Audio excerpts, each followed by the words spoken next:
예배는 코로나19 감염 예방을 위해 방역 수칙을 준수하여 드려집니다. 이 시간 우리 각자에게 허락된 예배의 자리에서 구별된 자세로 마음과 뜻과 정성을 다해 하나님께 예배 드리시기를 바랍니다.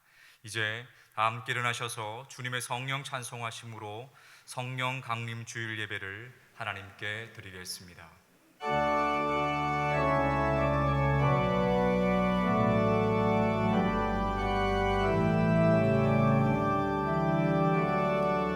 주님의 성령 지금 이곳에 임하소서.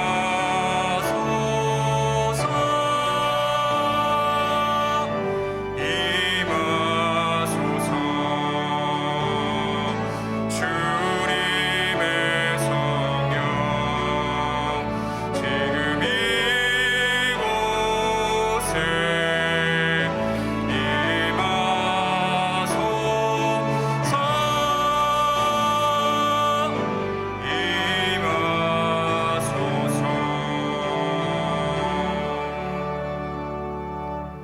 하나님이 말씀하시기를 말세에 내가 내 영을 모든 육체에 부어주리니 너희의 자녀들은 예언할 것이요 너희의 젊은이들은 환상을 보고 너희의 늙은이들은 꿈을 꾸리라.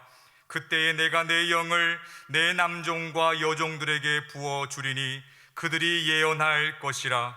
하나님은 영이시니 예배하는 자가 영과 진리로 예배할지니라. 아멘.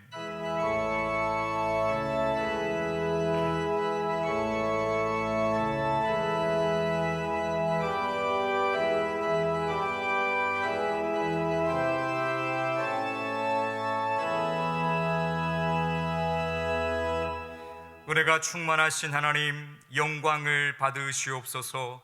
오늘은 보혜사 성령님께서 이 땅에 임하신 것을 기억하며 예배하는 성령 강림 주일입니다. 오순절 마가의 다락방에서 기도하던 제자들에게 임하신 것처럼 보혜사 성령님이시여 오늘 정성껏 예배하는 우리에게도 임하여 주옵소서. 사모하는 모든 성도들에게 불과 같이 뜨겁게, 비둘기같이 온유하게, 바람같이 신비롭게 만나 주옵소서. 성령님 안에서 거듭남의 비밀을 확인하게 하시고 진리의 말씀을 깨달아 확고한 믿음을 갖게 하여 주옵소서. 예수님의 이름으로 기원하옵나이다. 아멘.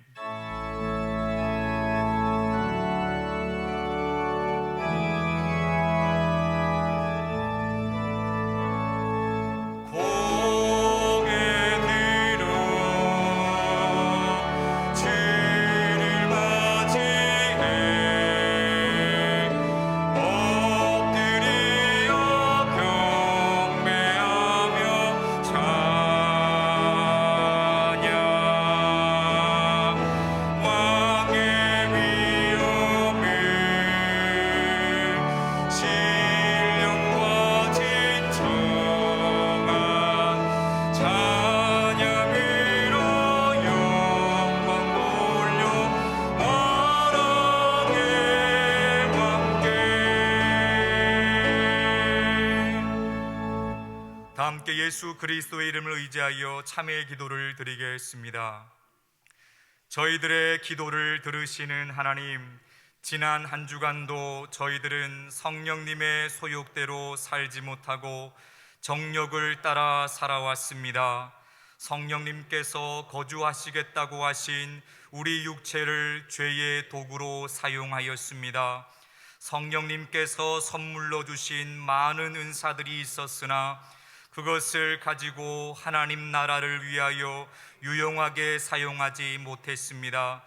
저희들은 여전히 성령님의 음성을 외면하며 살아가고 있습니다.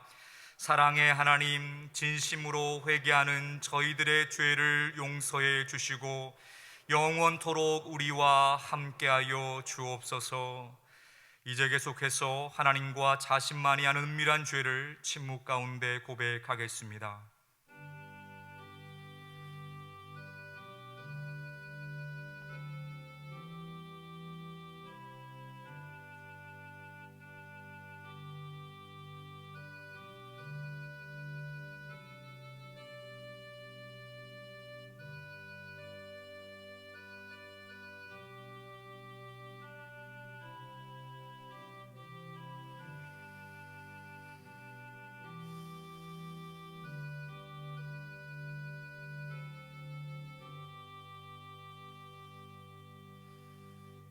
여기 하나님께서 우리에게 주신 용서의 말씀이 있습니다. 다시 우리를 불쌍히 여기셔서 우리의 죄악을 발로 밟으시고 우리의 모든 죄를 깊은 바다에 던지시리이다. 그러므로 이제 그리스도 예수 안에 있는 자에게는 결코 정죄함이 없느니라. 아멘.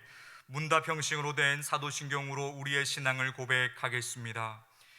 우리 각자는 경배와 헌신을 위해 어떤 하나님을 믿습니까? 나는 전능하신 아버지 하나님, 천지의 창조주를 믿습니다. 우리 각자는 죄와 죽음의 문제를 어떻게 해결합니까? 나는 그의 유일하신 아들 우리 주 예수 그리스도를 믿습니다. 그는 성령으로 잉태되어 동정녀 마리아에게서 나시고 본디오 빌라도에게 고난을 받아 십자가에 못 박혀 죽으시고 장사된 지 사흘 만에 죽은 자 가운데서 다시 살아나셨으며 하늘에 오르시어 전능하신 아버지 하나님 우편에 앉아 계시다가 거기로부터 살아있는 자와 죽은 자를 심판하러 오십니다. 우리 각자는 영생과 거룩함의 소망을 어떻게 이루어 갑니까? 나는 성령을 믿으며 거룩한 공교회와 성도의 교제와 죄를 용서받는 것과 몸의 부활과 영생을 믿습니다. 아멘.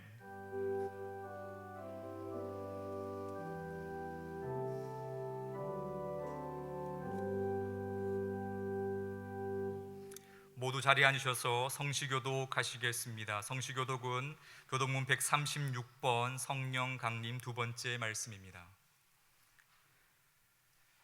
그 후에 내가 영을 만민에게 부어 주리니 너희 늙은이는 꿈을 꾸며 너희 젊은이는 이상을 볼 것이며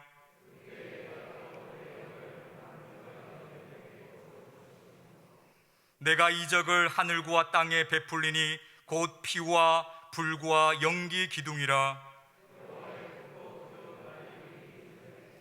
해가 어두워지고 달이 핏빛같이 변하느니와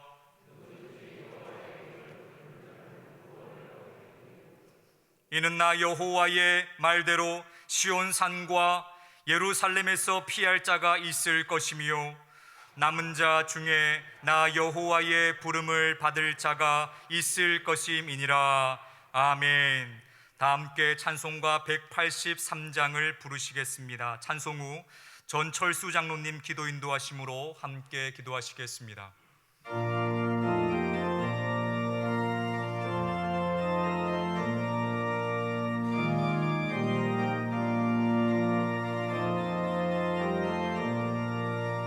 빈들의 마른 풀같이 시들은 나의 영혼 주님이 약속한 성령 간절히 기다리네.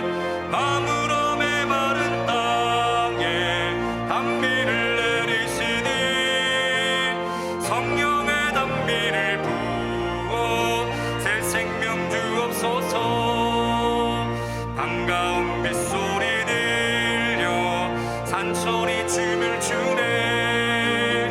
봄비로 내리는 성령 내게도 주옵소서.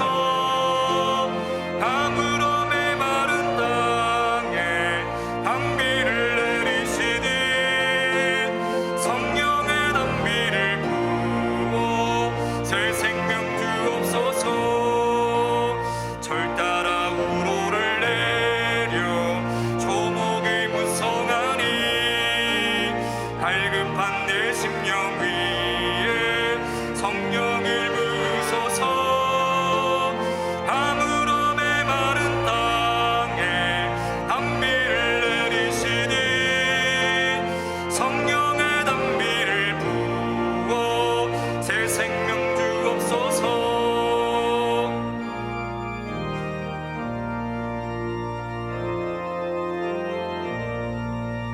참되신 사랑의 언약 어길 수 있사오랴.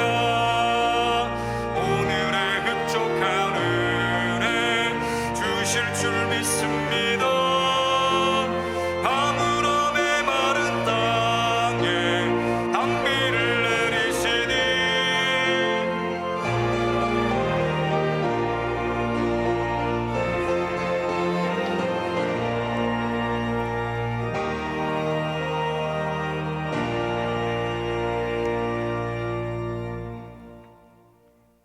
사랑의 하나님 아버지, 오늘도 주 앞에 나와 베풀어 주신 모든 은혜를 기억하고 감사하며 예배할 수 있도록 인도하여 주심을 감사합니다.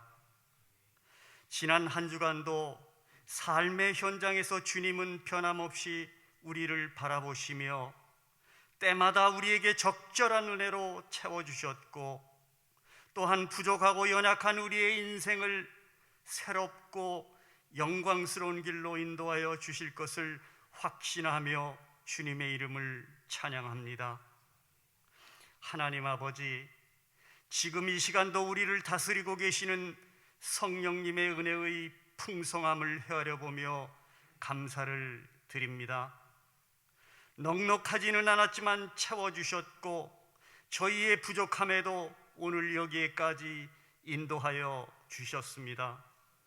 특별히 그 무엇보다 그리스도의 몸된 교회를 섬기도록 각자에게 다양한 은사를 주시고, 우리는 이 주신 이 선물을 주님이 바라시는 대로 사용하여 나의 공동체 영세교회를 사랑하고 유익하게 하며 복음의 열매를 맺어감으로 하나님을 기쁘시게 하는 주의 자녀가 되기를 간절히 원합니다. 하나님 아버지, 저희는 이 시대에 여전히 목이 마릅니다.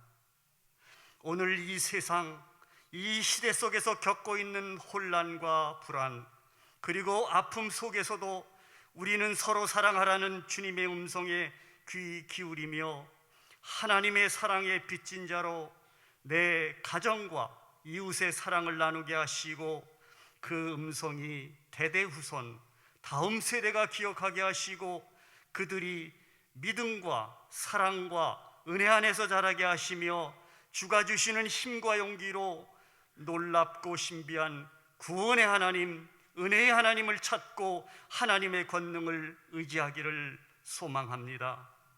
하나님 아버지, 교회적으로 항전직 선거가 진행 중에 있습니다. 먼저 하나님 앞에, 그리고 성도님들 앞에 바로 설 수 있는 후보자가 선출되게 하시고, 선출된 자에게는 마음을 다하여 끝까지 일할 수 있는 순종의 은혜를 베풀어 주시옵소서. 성령 하나님, 생명의 말씀을 듣고자 합니다. 감사하는 마음, 호산나 천성하는 마음을 열어주시옵소서. 말씀을 선포하시는 담임 목사님, 성령님의 능력으로 붙들어 주시고 그 말씀을 담대히 전하게 하시고, 우리는 내 안에 숨겨진 모든 죄를 들춰내는 은혜 충만한 시간이 되게 하옵소서. 온 정성을 다해 준비하여 올려드리는 베들레헴 찬양대의 새 노래를 기쁘게 받아주시고, 이 시간 예배를 섬기는 일꾼들의 입술에 감사가 넘치게 하옵소서. 성령 하나님, 맞이하는 한 주간 예수님의 이름을 의지하여 세상 속으로 나가겠습니다. 우리가 자신을 이기고 세상을 이기도록 언제나 도와주시고 다스리시는 성령님의 역사를 의지하도록 인도하여 주시옵소서. 이 모든 말씀 감사를 드립니다. 성령님께서 예배를 주장하여 주시옵소서.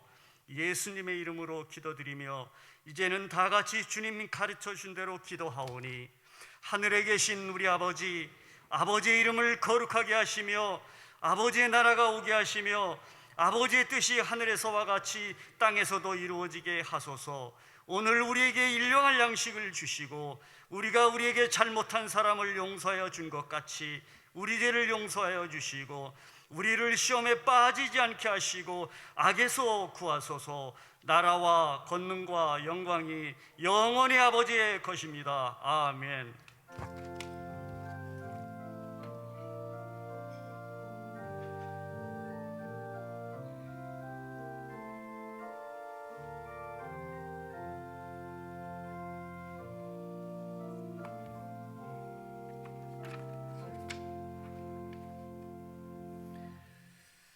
할렐루야. 주일에 나오신 성도님들 환영하고 축복합니다. 오늘은 세계교회가 지키는 성령 강림 주일입니다.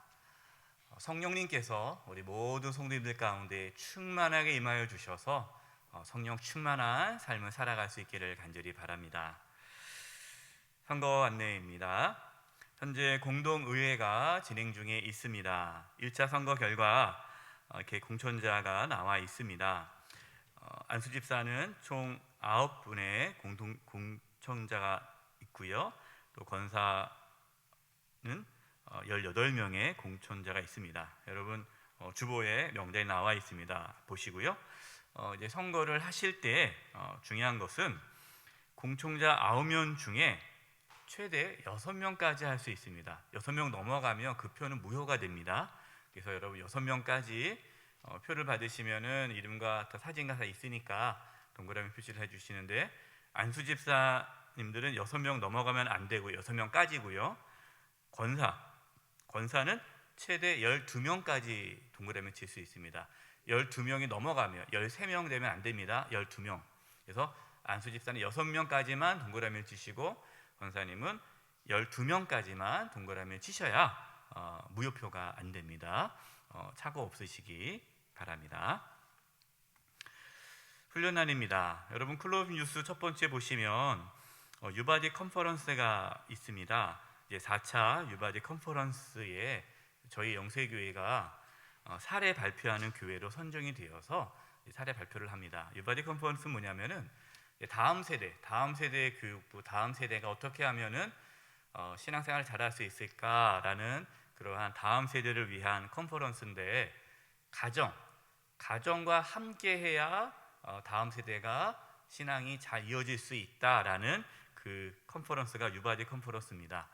저희 교회는 가정 중심으로 다음 세대 교육이 이루어지고 있기 때문에 저희 교회가 가정과 연계해서 다음 세대 교육이 잘 이루어지고 있다는 것을 어디서 들었는지는 모르겠는데 연락이 왔어요. 그래서 영세교회가 이 부분에 잘하고 있다는 이야기가 있는데 사례 발표해달라. 저희는 그게 특별히 내세울 게 없습니다. 그랬더니 아니라고, 있는 것만 보여주면 된다 그래가지고 제가 정리해서 이제 이번 주죠, 월화 이렇게 해서 사례 발표를 합니다. 여러분 위해서 기도해 주시고, 또 저희 영세교회가 다음 세대 가정과 연계해서 다음 세대를 세워가는 이 사역이 또 한국교회를 섬길 수 있는 또 계기가 될 수 있도록 기도해 주시기 부탁드립니다. 교제날입니다. 별세 소식입니다. 1교구 22구요. 류경희 집사님 부친상, 우리 최휘웅 안수 집사님 빙부상이 있었는데요. 19일에 하나님의 부르심을 받으셔서 장례를 마쳤습니다. 슬픔 가운데 있는 우리 가족들을 위해서 기도해 주시기 바랍니다. 나머지 교회 소식은 주보를 참고해 주시고요. 우리 옆에 분들과 인사를 나눌 텐데, 오늘 말씀의 제목이 영원토록 너희와 함께 있으리라입니다. 성령 강림 주일이라 성령님에 대한 말씀을 나누게 되는데요. 이렇게 인사했으면 좋겠습니다. 성령님과 함께 살아가시기 바랍니다.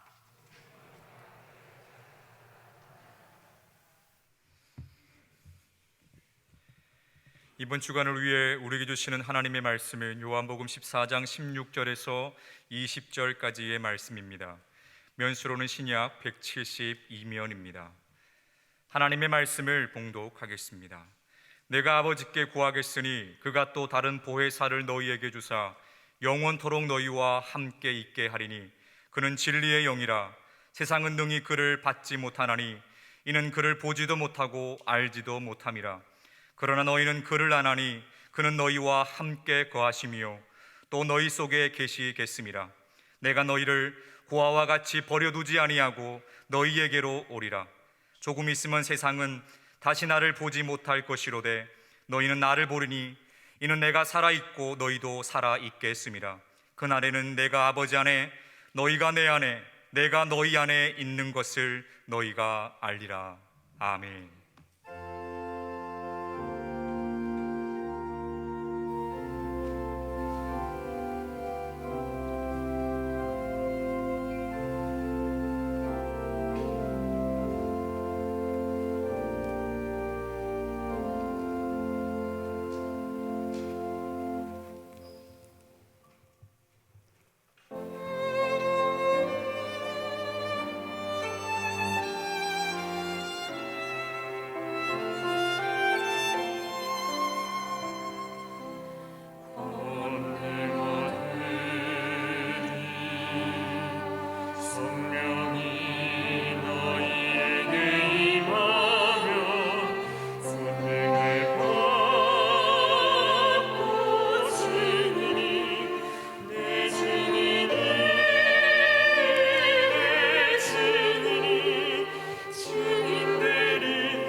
돌려드리겠습니다.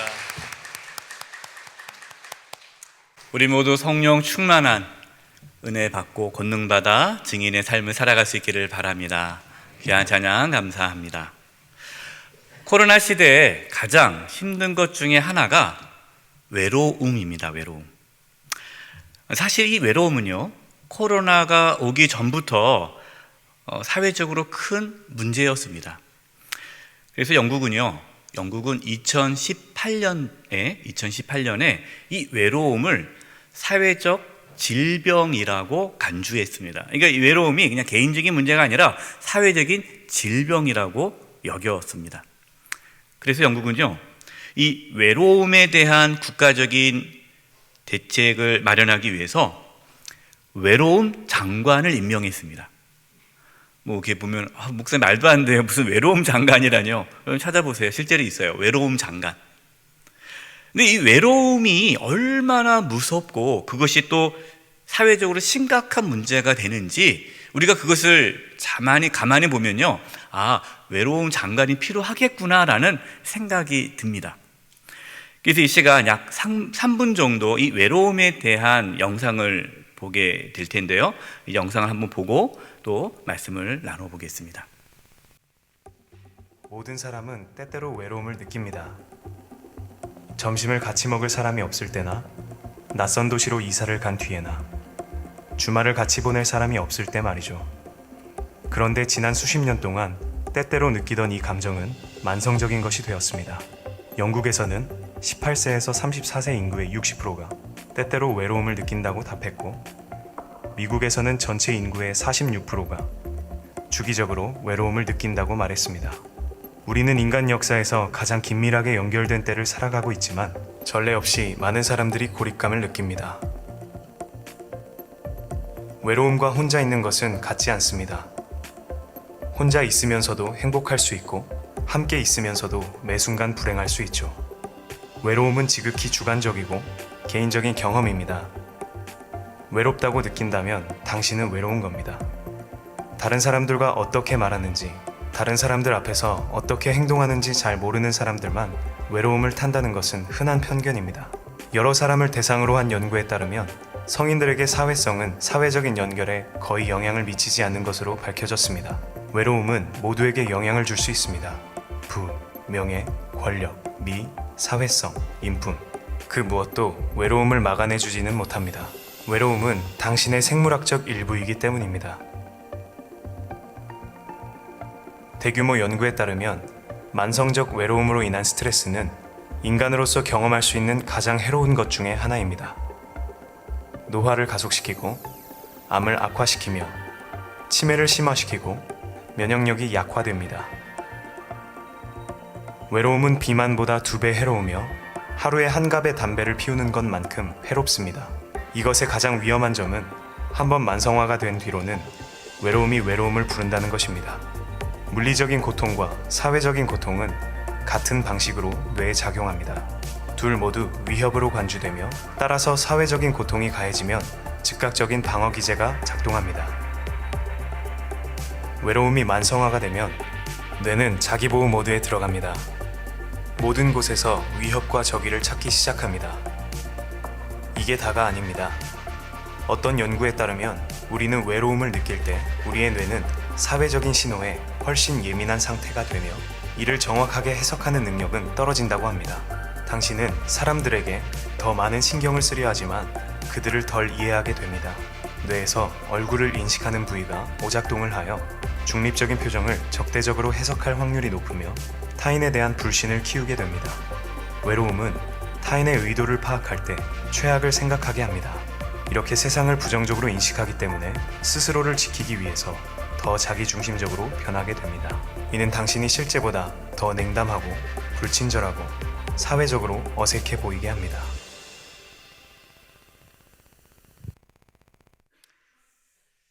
네, 우리나라 20대 젊은이들을 조사를 했는데요. 우리나라 젊은이들 20대 10명 중에 6명이 외롭다라고 답을 했습니다. 사람은 혼자 살 수가 없습니다. 함께 어울려 살아야 합니다. 그런데 이 코로나로 인하여서 함께 하지 못하다 보니까 이 외로움이 더 커지게 된 것이죠. 빨리 코로나가 종식되어져서 우리 성도님들 또 예배당에 모여서 또 교회 안에서 함께 영적인 교제가 이루어지기를 간절히 기도합니다. 근데 사람들과 만나 어울리면 외로움을 어느 정도 해결할 수 있겠지만 사람은 영적인 존재이기 때문에요. 하나님을 만나기 전까지는 그 외로움을 해결할 수 없습니다. 그러니까 친구가 많고 많은 사람을 만나도 근본적인 그 외로움은 사라지지 않는다는 거죠. 그 이유가 하나님을 만나지 못하면 그 외로움의 문제는 해결될 수가 없는 것이죠. 교회 안에서도요, 외로움을 느끼시는 분들이 계세요. 교회는 다니는데 외롭다라는 거예요. 그 이유가 뭐냐면 주일 예배만 드리고 그냥 집에 가시는 분들이에요. 그러니까 교회 안에 공동체가 있지 않습니까? 남성교회, 여전도회, 재직, 찬양대, 교사, 또 구역, 또 1대1, 오이코스, 또 마더와이즈 여러 교회 안에 그러한 공동체들이 있는데 그 모임에 참여하지 않고 그냥 예배만 드리고 가시는 분들은 이 영적인 외로움을 해결하지 못하죠. 따라서 우리 교회는요, 우리 성도님들이 우리 교회 공동체 안에서 영적인 교제를 가질 수 있도록 영적 소그룹 활성화를 위해 노력하고 있습니다. 교회 안에서 성도들 간의 교제를 통해 외로움이 해결될 수 있지만 진정으로 외로움을 해결하기 위해서는 성령님과 함께 살아가야 합니다. 여러분, 신앙생활은요, 혼자 하는 생활이 아니에요. 신앙생활은 내가 혼자 열심히 하나님을 섬기는 생활이 아니라 성령 하나님과 함께 생활하는 것이 신앙생활입니다. 성령 하나님께서는요, 영원토록 저와 여러분과 함께 하십니다. 오늘 말씀을 통해 우리와 영원토록 함께 하시는 성령 하나님을 깊이 만나시고 또 성령님과 동행함으로 외로움이 사라지는 은혜가 있기를 간절히 기도드립니다. 첫 번째, 한번 따라서 해보십시오. 하나님께서 성령님을 보내주셨습니다. 제자들은 예수님께서 떠나신다 하니까 그 마음에 두려움이 생겼습니다. 염려가 생겼습니다. 불안이 생겼습니다. 예수님은 제자들의 그 두려워하는 마음, 근심하는 마음을 보시고 제자들에게 정말 놀라운 약속을 주십니다. 그것이 요한복음 14장 1절에서 3절입니다. 너희는 마음에 근심하지 말라. 제자들에게 하신 말씀이죠. 예수님께서요. 하나님을 믿으니 또 나를 믿으라. 내 아버지 집에 거할 곳이 많도다. 그렇지 않으면 너희에게 일렀으리라. 내가 너희를 위하여 거처를 예비하러 가노니 가서 너희를 위하여 거처를 예비하면 내가 다시 와서 너희를 내게로 영접하여 나 있는 곳에 너희도 있게 하리라. 예수님께서 제자들을 떠나시는 이유에 대해서 이렇게 말씀하신 거예요. 두려워하지 말아라. 내가 너희들이 거할 거처를 마련하기 위해 내가 간다. 내가 거처를 다 마련하게 되면 다시 너희들에게 올 거다. 그때까지 기다려라 라는 것이죠. 그러면 예수님께서 제자들 그리고 저와 여러분을 위해 준비하신 거처가 무엇일까요? 첫 번째는 천국입니다. 천국. 예수님께서 십자가에서 죽으시고 부활하신 이유는 저와 여러분에게 천국을 주시기 위해서죠. 우리는 예수님을 믿음으로 천국에 갈 수 있게 되었습니다. 그러나 예수님께서는 단순히 제자들에게 그리고 저와 여러분에게 미래에 있을 천국만을 주시기 위해 십자가에서 죽으시고 부활하시고 승천한 것은 아니다라는 거죠. 예수님께서 마련하신 그 거처는 천국뿐만 아니라 이 땅에서 우리가 살아계신 하나님과 함께 살아갈 수 있는 그 거처를 마련해 주셨다라는 겁니다. 그 거처가 무엇입니까? 저와 여러분이 성령 하나님이 임하시는 성령의 전이 되게 하신 거예요. 참 놀라운 거죠. 그래서 우리는 이 땅에서 이 세상 속에서 하나님과 함께 살아갈 수 있는 그 놀라운 은혜를 입게 되었습니다. 본문 16절입니다. 내가 아버지께 구하겠으니 그가 또 다른 보혜사를 너희에게 주사 영원토록 너희와 함께 있게 하리니. 예수님께서요 성령님을 또 다른 보혜사라고 표현을 했는데요. 성경에 이제 성령님을 보혜사라고 말을 합니다. 이 보혜사라는 단어가 우리가 세상에서는 들을 수 없는 단어예요. 이 보혜사라고 번역을 했는데 이 헬라의 원문에 의하면 이 보혜사라는 단어는 누군가의 곁으로 부름받은 자예요. 누군가의 곁으로 부름받은 자. 그래서 그 의미는 위로자, 변호해 주는 자라는 뜻입니다. 그냥 쉽게 내 편 있지 않습니까? 내 곁에서 늘 나를 지켜주고 위로해주고 격려해주고 지지해주고 변호해주고 내 편. 이것이 보혜사예요. 그런데 예수님께서요 성령님을 또 다른 보혜사라고 말씀하셨습니다. 그 말은 뭐예요? 보혜사가 또 계시다는 거죠. 또 다른 보혜사니까 그러면 성령님이 보혜사인데 성령님이 오시기 전에 보혜사가 또 계셨어요. 그 보혜사가 누구입니까? 예수님이 되시는 거예요. 예수님. 하나님께서 우리 가운데 누구를 보내주셨습니까? 예수님을 보내주셨어요. 예수님. 예수님께서 오셔서 무엇을 하셨습니까? 우리 편이 되주셨죠. 우리를 위로해 주시고 지지해 주시고 가난한 자, 병든 자, 귀신 들린 자, 아픈 자, 소외된 자 그들의 친구가 되어주시고 병을 고쳐주시고 그들에게 먹을 것을 주시고 또 그들이 죄인이지만 하나님 앞에 변호해 주시는 분이 예수님이잖아요. 여러분 우리가 죄를 지었지만 우리가 죄인 아닙니까? 그러나 하나님 앞에 우리를 변호해 주시는 분이 누구세요? 예수님이에요. 예수님이 우리를 변호해 주시기 때문에 우리는 하나님의 나라 천국에 들어갈 수 있는 거예요. 예수님이 우리의 보혜사, 위로자요, 변호자요, 지지자요. 예수님이 우리의 보혜사이신데 하나님께서 또 다른 보혜사를 보내주신다라는 거죠. 바로 그분이 성령님이십니다.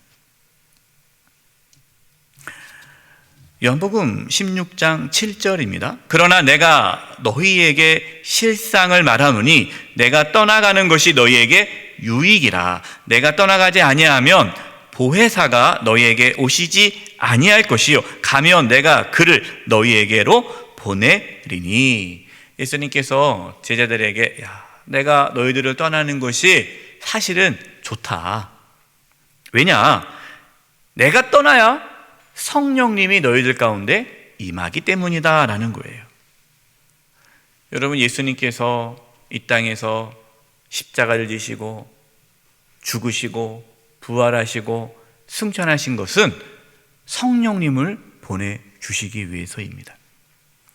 하나님께서는 영원토록 우리와 함께하기 위해 성령님을 보내주셨습니다. 성령님께서 우리 가운데 오셔서 우리와 영원토록 함께하시는 것, 여러분, 이것이 가장 놀라운 하나님의 선물이요 은혜임을 깨달을 수 있기를 바랍니다. 두 번째, 한번 따라서 해보십시오. 세상은 성령님을 알지 못합니다. 17절 본문입니다.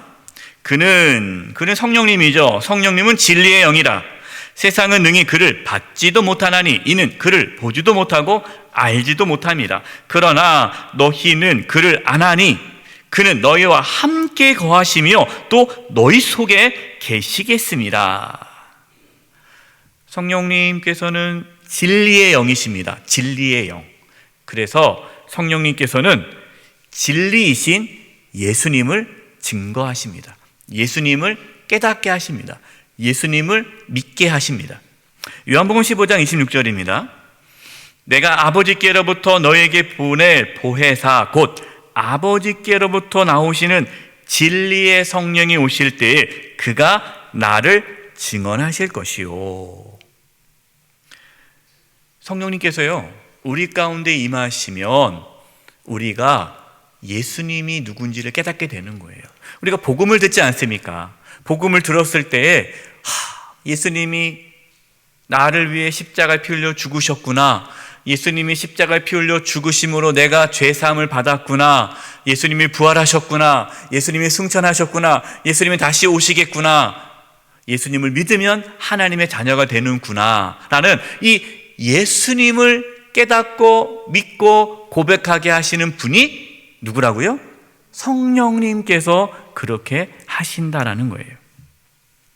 그렇기 때문에 예수님을 믿은 자만이 성령님을 알 수가 있어요. 예수님을 믿으면 또한 성령이 그들 가운데 임하기 때문이에요. 하지만 진리이신 예수님을 거부하면, 예수님을 받아들이지 않아요. 받아들이지 않으면 세상은 당연히 예수님을 알 수도 없고 성령님을 알 수도 없고 성령님을 받아들이지도 않죠. 여러분, 이렇게 밖에 나가서요, 예수님 믿지 않은 친구들이나 이웃들에게 성령님에 대해서 말씀해 보세요. 그럼 그분들이 관심을 가질까요? 관심이 없어요. 미쳤다고 할 겁니다.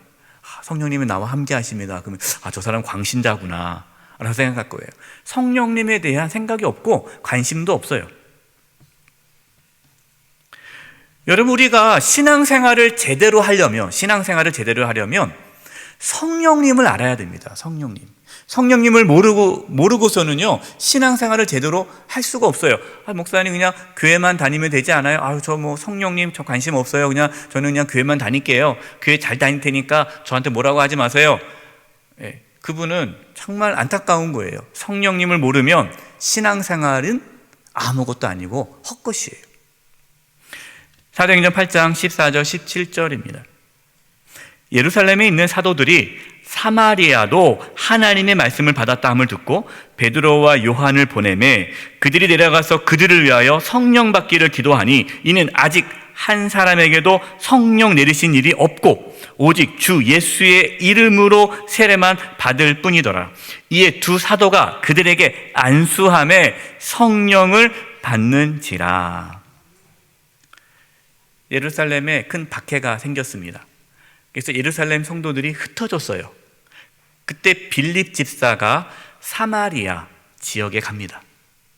사마리아 성에 가서 예수님을 전합니다.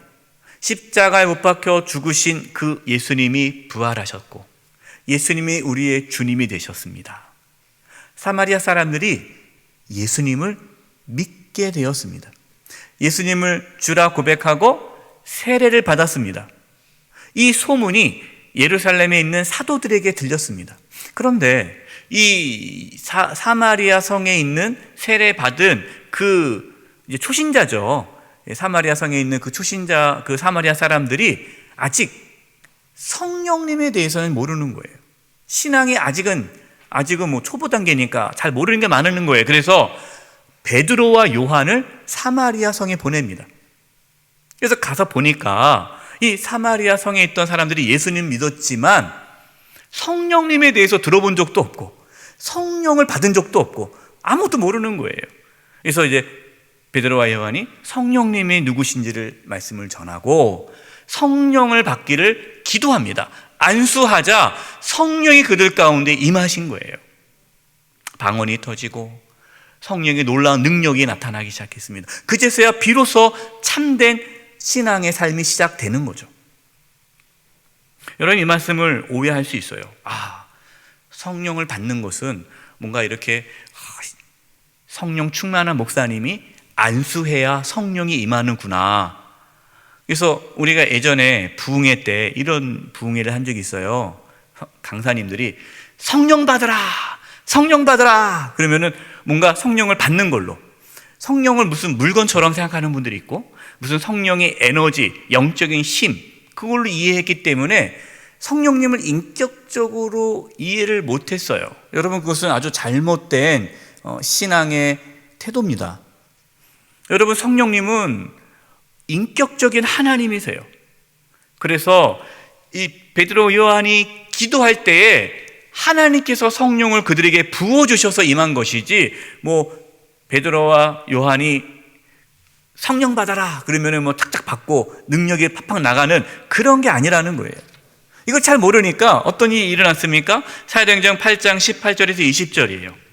시몬은 이 사마리아 성에 있었던 마술사 시몬입니다. 시몬 베드로가 아니에요. 마술사 시몬이라는 사람이 사도들의 안수로 성령 받는 것을 보고 돈을 주는 거예요. 이르되 이 권능을 내게도 주어 누구든지 내가 안수하는 사람은 성령을 받게 하여 주소서 하니, 베드로가 이르되 내가 하나님의 선물을 돈 주고 살 줄로 생각하였으니 내 은과 내가 함께 망할지어다. 이 마술사 시몬은 이 성령 받는 것을 뭔가 능력으로 생각했기 때문에 나에게 그런 능력을 주세요. 나도 누군가 안수하면 성령 받을게. 그 뭔가 내가 능력 있는 사람으로 사람들에게 높임받고 싶어서 이렇게 돈 주고 그 능력을 사고 싶다라는 거예요. 베드로가 깜짝 놀라는 거예요.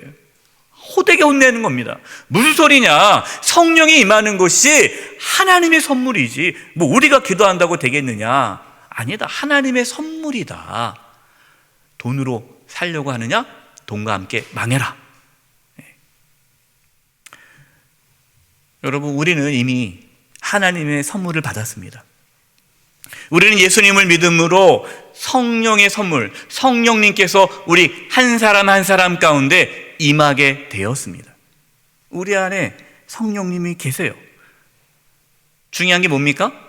우리 안에 계신 성령님을 우리가 인격적으로 대하면서 신앙생활하는 것이 중요한 거예요. 데살로니가전서 5장 19절 말씀입니다. 성령을 소멸하지 말며, 근데 이 말씀을 오해하는 분들이 있어요. 성령을 소멸하지 말며, 그 성령이 소멸하시나? 마치 자동차 가다가 기름이 뚝뚝뚝뚝 떨어지잖아요. 그럼 기름 떨어지듯이 성령이 줄어들어서 성령이 사라지나? 그렇게 이해하시는 분이 있는데 그것은 잘못된 해석이에요. 여기 소멸하지 말고라는 이 뜻은 무슨 말이냐면, 성령님께서 우리 가운데 감동을 주십니다. 이렇게 하라는 마음에 감동을 주세요. 그리고 성령님께서 우리를 인도하세요. 그럴 때 우리가 그 성령의 감동과 인도하심을 의지적으로 거부하는 것. 거부할 때, 그러면 성령님은 인격적인 분이시기 때문에 우리가 성령님을 무시하고 성령님을 인정하지 않고 내 마음대로 계속 살아가다 보면 내 안에 계신 성령님께서는 더 이상 나에게 감동을 주지 않으시고 탄식하며 근심하며 기도하십니다. 여러분, 이것이 성령을 소멸하는 거예요. 성령님은 떠나지 않으세요. 그러나 안타까워하십니다. 그래서 에베소서 4장 30절에 이렇게 말씀하는 거예요. 하나님의 성령을 근심하게 하지 말라. 성령을 근심하게 하지 말라. 그 안에서 너희가 구원의 날까지 인치심을 받았느니라. 우리 안에 계신 성령님을 근심하게 하지 말라. 슬프게 하지 말아라. 성령님은 인격적인 분이시기 때문에 우리가 성령님을 인정하지 않고 무시하고 성령님이 우리 안에 계시는데 마치 계시지 않은 것처럼 살아간다면 성령님께서는 슬퍼하고 안타까워하고 아파하신다. 우리는 신앙생활을 어떻게 해야 됩니까? 우리 안에 계신 성령님, 그 성령님과 함께 살아가는 거예요. 그렇기 때문에 신앙생활에서 중요한 것은 성령님을 더 깊이 알아가는 겁니다. 성령님을 사모하는 거예요. 성령의 충만함을 구하는 겁니다. 성령의 충만함을 구하는 것이란 성령의 감화 감동에 내가 즉각적으로 순종할 수 있는 믿음을 달라는 거예요. 이게 성령 충만이에요. 여러분들 성령님을 인식하시고 성령님과 동행하는데 힘쓸 수 있기를 바랍니다. 마지막 세 번째, 따라서 해보십시오. 성령님은 우리를 버리지 않으십니다. 18절 말씀입니다. 내가 너희를 고아와 같이 버려두지 아니하고 너희에게로 오리라. 예수님께서 제자들에게 내가 너희를 고아와 같이 버려두지 않을 것이다. 근데 여러분, 예수님께서 어떻게 다시 제자들에게 오셨습니까? 예수님의 영이신 성령으로 오셨어요. 마태복음 28장 20절입니다. 내가 너희에게 분부한 모든 것을 가르쳐 지키게 하라. 볼지어다 내가 세상 끝날까지 너희와 항상 함께 있으리라 하시니라. 예수님께서 승천하시기 전에 제자들에게 내가 너희와 항상 함께 있으리라 하시고 하늘로 올라가셨어요. 말이 안 되잖아요. 항상 함께 있으리라 그러면 승천하지 말으셔야죠. 제자들 곁에 있어야 되잖아요. 근데 항상 함께 있겠다 하시고 승천하셨습니다. 그리고 나서 오순절 성령이 그들 가운데 임하심으로 주의 영이 성령이 오심으로 항상 제자들과 함께 있게 된 거예요. 성령님은 저와 여러분을 고아와 같이 버려두지 않습니다. 오늘날 고아는 그래도 많이 사회가 좋아져서 뭐 양육도 되고 여러 가지 있죠. 이 예수님 당시 고아는 어떤 아이들입니까? 버려진 아이들이에요. 돌보는 사람이 없어요. 외로운 애들이에요. 기댈 것이 없는 그게 고아예요. 그러니까 고아와 같이 버려두지 않겠다라는 게 뭡니까? 하나님께서 성령님께서 저와 여러분을 떠나지 않으시고 항상 지켜주시고 보호해주시고 이끄시고 외롭지 않게 하신다는 거 아니겠습니까? 여러분 기억하십시오. 성령 하나님께서는 저와 여러분을 절대로 고아와 같이 버려두지 않으십니다. 우리 그걸 믿어야 돼요. 로마서 8장 26절입니다. 이와 같이 성령도 우리의 연약함을 도우시나니 우리는 마땅히 기도할 바를 알지 못하나 오직 성령이 말할 수 없는 탄식으로 우리를 위하여 친히 간구하시느니라. 지난주에 어떤 성도님께서 저에게 이런 질문을 하셨어요. 목사님, 내 안에 성령님이 계시는데 어떨 때는 성령님이 나가시는 것 같아요. 좀 정직한 표현이에요.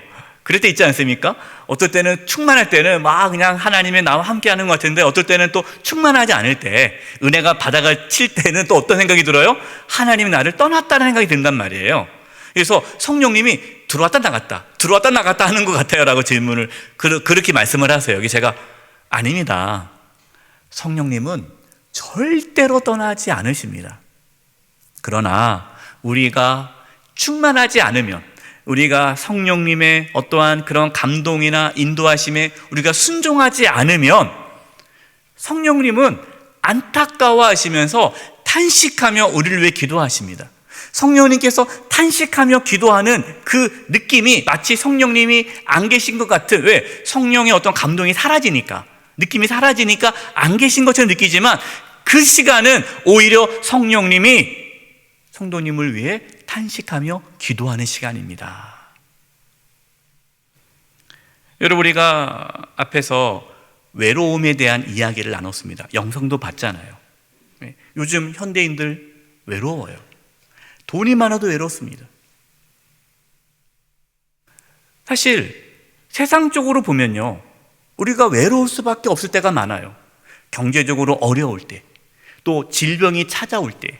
여러분, 질병이 찾아와서 투병 생활할 때 얼마나 외롭습니까? 뭐 누가 옆에서 대신 아파줄 수도 없잖아요. 내가 그걸 다 견뎌내야 되잖아요. 또 남들에게 말할 수 없는 그 인생의 여러 가지 고통과 고난이 있지 않습니까? 그러니까 세상적으로 바라보면은 외로움에 사로잡혀 살아갈 수밖에 없지만, 저와 여러분은 우리 안에 성령님이 계시기 때문에 외롭지 않다라는 겁니다. 우리 그리스도인들은 외롭지 않아요. 성령 하나님께서 우리와 함께 하시기 때문에 그렇습니다. 여러분, 누구도 나를 이해하지 못하죠. 아무도 나를 몰라요. 그러나 내 안에 계신 성령님은 나를 너무나도 잘 아시고, 나를 위로해 주시고, 나를 지지해 주시고, 나와 함께 해 주십니다. 여러분, 그 성령님을 바라보십시오. 제가 참 좋아하는 말씀이 있어요. 시편 139편 7절과 10절입니다. 내가 주의 영을 떠나, 성령을 떠나 어디로 가며 주의 앞에서 어디로 피하리이까? 내가 하늘에 올라갈지라도 거기 계시며 수월에 내 자리를 펼지라도. 여러분, 수월이 어떤 곳입니까? 수월이라는 것은요, 가장 절망적인 곳이에요. 내가 인생에서 가장 절망적이고 내 삶의 죽음의 자리, 그 외로움의 아주 가장 끝자리, 인생의 밑바닥 자리, 그게 수월이거든요. 그 수월에 내 자리를 펼지라도 거기 계시니라. 내가 새벽 날개를 치며 바다 끝에 거주할지라도 거기서도 주의 손이 나를 인도하시며 주의 오른손이 나를 붙드시리이다. 아멘. 여러분, 우리가 어떠한 상황에 처해 있을지라도, 우리가 정말 힘들고 고통 가운데 있다 할지라도, 내가 사랑하는 사람을 정말 떠나보내고 말할 수 없는 상실감 속에서 극심한 외로움에 몸부림칠 때, 바로 그 자리에서도 우리 성령 하나님께서 나와 함께 하심을 기억하시기 바랍니다. 성령님은 고아와 같이 저와 여러분을 절대로 버리지 않으십니다. 성령님과 함께 동행하심으로 외롭지 않고 풍성하고 충만한 삶을 살아갈 수 있기를 간절히 축원드립니다. 기도하겠습니다. 성령 하나님, 저희를 고아와 같이 버리지 아니하시고 영원토록 함께 하신다고 말씀했는데, 우리 사랑하는 성도님들 삶 속에서 성령님과 동행함으로 외롭지 않고 충만한 삶을 살게 하여 주시옵소서. 예수님의 이름으로 기도드립니다. 아멘. 다 함께 찬송가 191장을 부르시겠습니다. 4절 찬송하시면서 하나님께 봉헌하시겠습니다.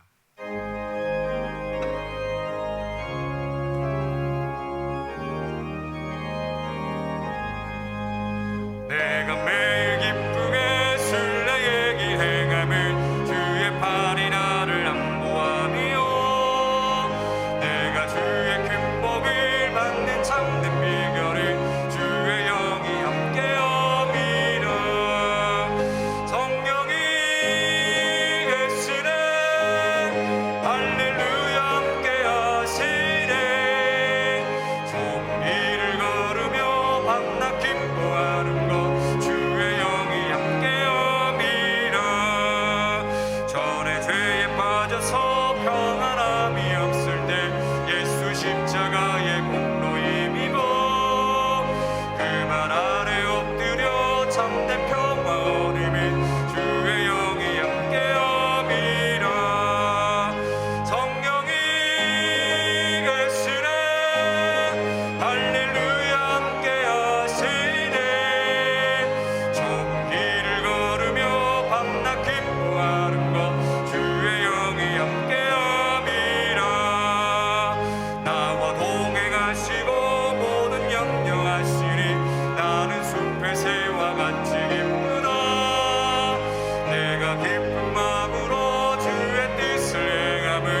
세상 모든 욕망과 나의 모든 정욕은 십자가에 이미 못을 박았네.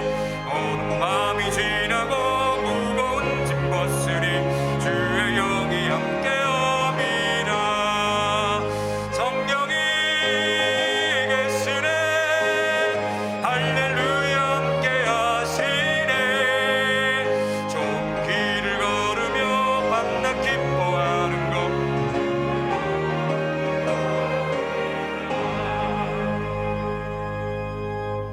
살아계신 하나님 아버지, 저희들에게 믿음을 부어주셔서 이렇게 주님께 나와 예배하며 귀한 예물을 드리게 하심을 감사드립니다.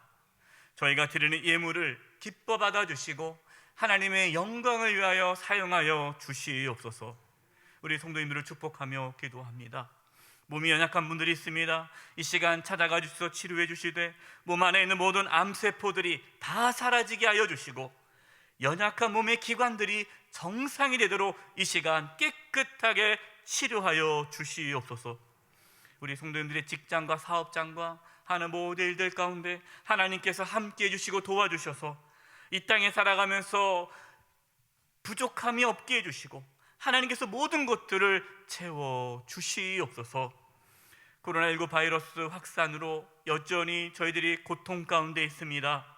특별히 백신 접종 중에 있습니다. 백신 접종 중에 있는 우리 성도님들 단 한 사람도 부작용이 일어나지 않게 해주시고 건강하실 수 있게 해주시고 또 하루속히 일상의 삶이 회복될 수 있도록 백신 수급 문제가 해결되게 도와 주시옵소서. 이 대한민국을 위해 기도합니다. 하나님께서 정치, 경제, 사회, 문화 모든 영역에서 하나님의 통치와 다스림이 있게 해주시고 유정자들이 하나님을 경외하는 가운데 올바른 정책을 펼쳐나가게 도와 주시옵소서. 저 북녘 땅과 미얀마 땅을 하나님께서 회복시켜 주시고 하나님의 나라가 그곳에 이루어지게 하여 주시옵소서. 안수집사 또 권사 2차 선거가 진행 중에 있습니다. 하나님 이 한정지 선거 가운데 함께 해주시고 은혜를 베풀어 주셔서 이 선거로 인하여 저희 교회가 더욱 든든히 세워지게 하여 주시고 세워지는 귀한 일꾼을 위하여 하나님께서 그들에게 성령의 충만함을 주셔서 귀한 사명 감당케 하여 주시옵소서. 우리 성도님들 세상으로 나아갑니다.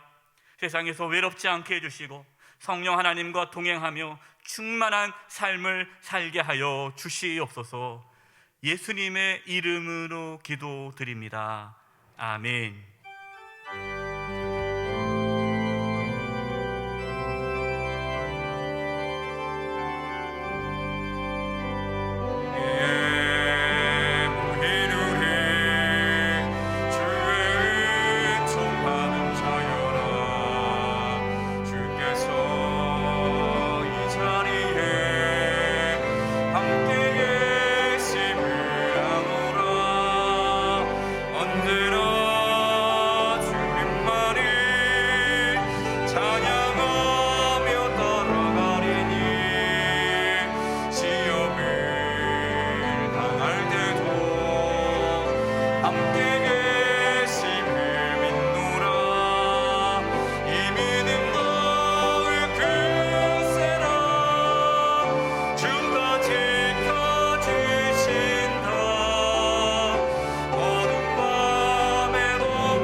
지금은 우리 주 예수 그리스도의 은혜와 하나님 아버지의 그 크신 사랑하심과 성령님의 교통하심과 충만하심이 내가 너희를 고아와 같이 버려두지 아니하겠다라는 그 주님의 음성에 아멘 고백하며 성령 하나님과 동행하며 외롭지 않고 충만한 삶을 살기를 간절히 바라고 나아가는 우리 사랑하는 성도님들 한 영혼 한 영혼 위에 그 가정과 직장과 삶의 터전 위에 한 주간 삶의 여정 위에 영세교회와 이 나라 민족 위에 이제부터 영원토록 함께하옵시기를 간절히 축원하옵나이다.